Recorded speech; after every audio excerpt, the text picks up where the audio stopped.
Assalamualaikum warahmatullahi wabarakatuh, Sobat BMC semuanya. Jumpa lagi bersama saya Tony Kristanto, masih dari Bumi Mojokerto Channel Mojokerto.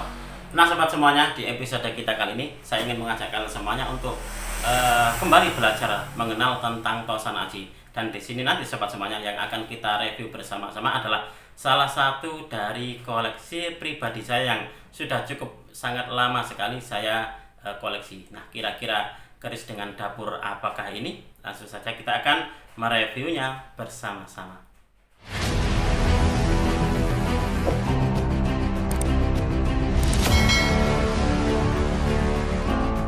Nah sobat semuanya, mungkin kalian juga pernah bertanya di dalam hati bahwasanya kenapa sih kalau memang pusakanya Mas Tony itu adalah sebagai sebuah pusaka pribadi, kenapa terkadang juga dimaharkan? Nah saya sendiri pun juga kurang begitu bisa dikatakan bagaimana yang menjawabnya ya. Karena apa? Karena di dalam hati saya kok untuk di pusaka ini sudah waktunya keluar. Untuk yang pusaka yang ini masih pengen ikut di saya. Seperti itu. Gak tahu kenapa. Jadi memang berkali-kali saya kalau dulu bisa dikatakan berapa mas? Katakanlah ada orang yang ingin memaharinya gitu. Berapa mas untuk dimahar pusaka ini? Mohon maaf untuk yang ini masih belum saya maharkan. Tapi seiring dengan berjalannya waktu, nggak tahu kenapa pusaka ini seolah-olah pengen dialih rawatkan, jadi pengen dimaharkan gitulah, bisa dikatakan seperti itu. Makanya kenapa koleksi-koleksi pusaka pribadi saya sebenarnya itu sudah banyak sekali yang keluar, jadi banyak sekali yang termahar. Apalagi semenjak saya mempunyai channel YouTube. Jadi setelah saya review gitu, ternyata langsung ada yang menanyakan berapa mas untuk di mahar dari pusakanya gitu. Wah saya juga terkadang juga wah ya sudah, mungkin ini sudah waktunya untuk ganti tuan baru. Nah seperti itu. Nah sobat, di episode kita kali ini saya ingin mengajakkan semuanya untuk mereview dari salah satu koleksi pribadi saya awalnya. Jadi kenapa saya bilang awalnya, jadi memang ini adalah dulu salah satu dari koleksi pribadi dan sekarang sudah mungkin sudah waktunya ganti tuan baru. Seperti itu. Nah ini sobat, kalau untuk di pusaka ini, maaf, untuk di warangka ini belum saya serviskan sebenarnya.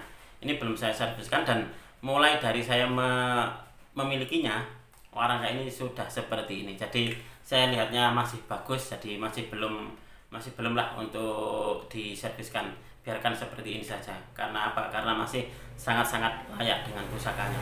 Cuma kapan hari itu hanya pusakanya saya warangi. Jadi untuk di pusakanya, karena memang untuk warangannya sudah lama, itu terlihatnya masih bisa dikatakan agak-agak kusam, jadi kelem untuk di pamornya. Jadi itulah kenapa kapan hari saya warangkan. Nah coba kita akan melihatnya, kira-kira pusaka apa sih ini.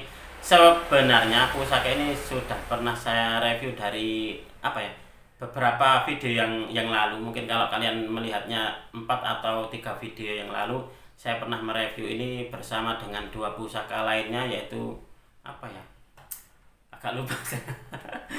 Pusaka apa yang kemarin kita review itu bersama ini ya? Oh ya, pusaka dolok. Nah pusaka dolok dan juga pusaka, kalau nggak salah pusaka ini brojol sobat. Nah ini adalah wujud dari pusakanya, ini adalah penampakan dari pusakanya. Nah coba kita akan melihatnya ini masih ada plastiknya karena baru saja saya warangi kapan hari sobat. Nah ini adalah wujud pusakanya.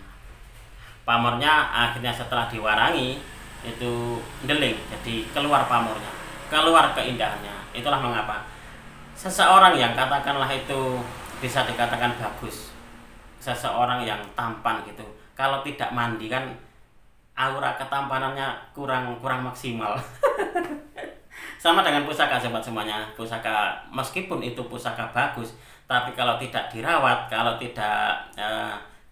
muncul karat lalu kotor dan tidak diwarangi, maka kesannya, auranya itu berbeda. Bisa dikatakan auranya kurang maksimal. Itu seperti itu. Nah di dalam agama saya kan juga mengajarkan tentang kebersihan itu sebagian daripada iman. Jadi saya tuh suka yang bersih-bersih gitu sobat. Apalagi di pusaka. Nah kalau di pusaka terlihat bersih seperti ini kan Jadi enak banget kalau kita mau memegangnya, kalau kita mau melihatnya, kalau kita mau mengoleksinya. Jadi kan seperti itu. Jadi ada perasaan yang sangat-sangat menyenangkan banget gitu loh. Di hati itu kayak nyes gitu. Kalau memiliki pusaka yang seperti ini, bersih, lalu kalau diminyaki wangi, dan kesannya itu sangat-sangat luar biasa. Top markotop gitu sobat. Nah sobat, kalau kalian melihat di sini untuk di pamornya ini memang pamornya bisa dikatakan ngebior deling seperti itu. Kalau untuk saya pribadi ini masuknya di pamor ngulit semongko sobat. Ini adalah pamor ngulit semongko. Lalu untuk di apa ini dapurnya ini, kalau boleh saya bilang ini dapurnya lurus, bentuknya lurus, lalu gandeknya ini lugas. Nah gandeknya lugas, lalu ada tikel alisnya sobat. Nah ini ada tikel alis, lalu juga ada pejetan, ada serawean. Nah ini adalah ricikannya. Kalau untuk saya pribadi ini masuk di dapur tilam sari kalau untuk saya pribadi sobat. Nah sebagian dari tilam sari itu pun juga ada di sini, ada tingilnya. Nah ada tingilnya. Nah ini sobat, ini adalah wujud dari pusakanya. Nah kalau kalian melihat di sini di bagian gonjo ini kok putih Mas Tony. Nah kalau di gonjo yang warna hitam itu namanya gonjo wulung. Tapi kalau gonjo yang putih seperti ini, di dalam pengetahuan Tosan Aji saya sobat, ini gonjo dengan konsep Sangga Buwana. Nanti akan sedikit kita bahas tentang Sangga Buwana itu seperti apa. Oke, kita akan melihat di buku dapur, kita akan melihat ricikan dari kerisnya, lalu juga nanti saya akan menyampaikan tentang filosofi dari dapur tilam sari, lalu juga filosofi tentang tuah pamor ngulit semongko, dan juga nanti konsep gonjo Sangga Buwana ini sobat. Nah seperti ini. Oke sobat BMC semuanya, sebelum saya ajak kalian semuanya untuk melihat di buku dapur dan juga di buku pamor, sekali lagi saya ajak kalian semuanya untuk melihat dari bilahnya lebih dekat. Nah seperti ini di dalam dunia Tosan Aji, gonjo seperti ini yang berwarna putih seperti ini adalah konsep gonjo Sangga Buwana. Nah seperti ini. Lalu coba kalian amati di bagian gandeknya ini sobat. Kalau melihat seperti ini, nah semacam kayak melandai gitu ya gandeknya. Nah melandai gitu ya, seperti ini. Luar biasa sekali ini. Ini sebenarnya pusaka yang sangat-sangat bagus, dan kalau dilihat seperti ini kesannya gagah dan juga tangkas gitu sobat. Nah seperti ini. Pamornya sangat-sangat luar biasa sekali, ngebior dan juga deling. Nah seperti ini. Bilahnya ini kalau untuk saya pribadi ini tergolong utuh sobat. Nah bilahnya ini tergolong utuh. Ini kalau di teman-teman Tosan Aji ini menyebutnya dari tus, jadi bilah pusaka yang tus gitu. Keren banget ini. Oke sobat, coba kita akan melihat keterangan dari buku dapur. Kita akan melihat di buku dapur tentang ricikan dari keris ini sobat, sebagai bahan kita untuk belajar bersama-sama. Nah ini di sini ada keterangan tentang tilam sari sobat, tilam sari. Dan untuk diricikannya ini dapur tilam sari gandeknya lugas, jadi gandeknya lugas atau polos. Lalu ada tikel alis. Nah ada tikel alisnya. Nah lalu juga ada serawean. Nah di sini ini namanya serawean. Lalu ada pejetan. Nah ada pejetan. Di dalam buku dapur ini tidak ada keterangan tentang tingil atau ripandan, karena sobat di dalam pengetahuan Tosan Aji pun juga ada tilam sari itu memakai tingil atau ripandan. Nah kalau kita melihat di sini sobat, nah kalau kita melihat di dapur pusaka ini pun tidak ada tingil atau ripandannya. Nah itulah kenapa untuk di dapur ini lebih mendekati dari ricikan keris dengan dapur tilam sari. Itulah kenapa saya lebih condong menyebutnya ini sebagai dapur tilam sari. Nah ini untuk kerisnya dia lurus, lalu ada tikel alis. Nah ini tikel alisnya, lalu gandeknya lugas. Nah gandeknya lugas, lalu ada pejetan. Nah ada pejetan dan juga ada serawean. Nah melihat di sini ini seperti atau sama dengan ricikan yang disebutkan di buku dapur ini sobat. Nah, itulah kenapa saya meskipun di sini di dalam pengetahuan tosan aji ada dapur tilam sari yang memakai tingil atau ripandan. Nah, itu pun juga benar di dalam pengetahuan saya, dan ini pun juga seperti itu. Ini pun juga masuk di tilam sari kalau untuk saya pribadi, karena di dalam keterangan buku dapur pun juga menyebutkan demikian. Nah, di sini tidak ada ricikan tentang ripandan atau tingil di sini. Nah, cuma gantiknya lugas, ada tikel alis, ada serawean, dan juga ada pejetan. Nah, itu saja sobat.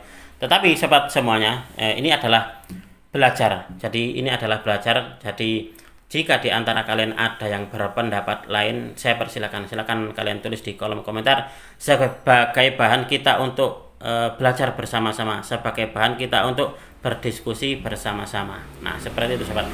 Lalu setelah dari dapurnya, coba saya ajakkan semuanya untuk melihat dari pamornya sobat. Nah, saya sudah membuka di buku pamor. Nah, buku pamor kalau kalian sudah memiliki dari bukunya, tinggal dibuka saja. Kita belajar bersama-sama. Bahwasanya kalau untuk saya pribadi ini lebih condong menyebutnya dengan pamor ngulit semongko. Nah, ini adalah dari gambar ngulit semongko. Sepintas seperti kulit semangka, tuahnya ini seperti sumsum buron, memudahkan mencari jalan rezeki dan mudah bergaul pada siapa saja dan dari golongan manapun. Dan pamor ini tidak memilih dan cocok bagi siapa saja. Nah, ini adalah keterangan di buku pamor sobat. Lalu saya akan menambahkan di keterangan yang lain. Saya akan menambahkan sebagai bahan untuk kita belajar bersama-sama. Kita bisa dikatakan itu biar lengkap pengetahuan kita. Dan ini saya dapatkan dari sumber-sumber artikel yang lain yang sudah saya rangkum menjadi satu. Bahwasanya tilam sari itu tilam sebagai tempat pembaringan. Nah, ini adalah artinya sobat.